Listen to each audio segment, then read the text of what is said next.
खरं म्हणजे सध्या देवाभाऊच्या महाराष्ट्रातलं राजकारण म्हणजे लुटारूंचं राजकारण झालेलं आहे।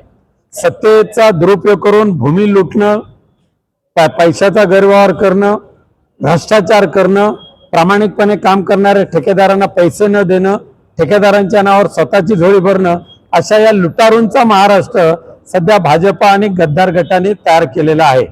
कालचा प्रकार अत्यंत भयानक आहे। स्वतंत्र महाराष्ट्राच्या इतिहासामध्ये कालच्या एवढा भूमी घोटाळा आजपर्यंत कधी झाला नव्हता।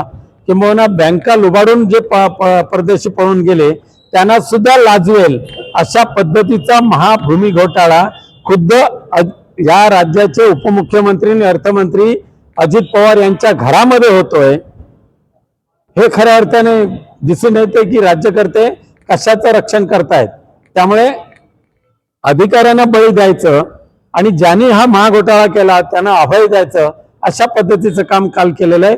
ज्या अधिकाऱ्यांना सस्पेंड केलेलं आहे, पण ज्यांनी हे करून घेतलेलं आहे महाघोटाळा त्यांना मात्र अद्याप त्यांच्यावर कारवाई झालेली नाही। त्यामुळे रामशास्त्री बाण्याचा नेहमी पुनरुच्चार करणारे देवाभाऊ आता त्यांचा रामशास्त्री बाणा दिसतोय का, हा आमचा प्रश्न आहे त्यांना।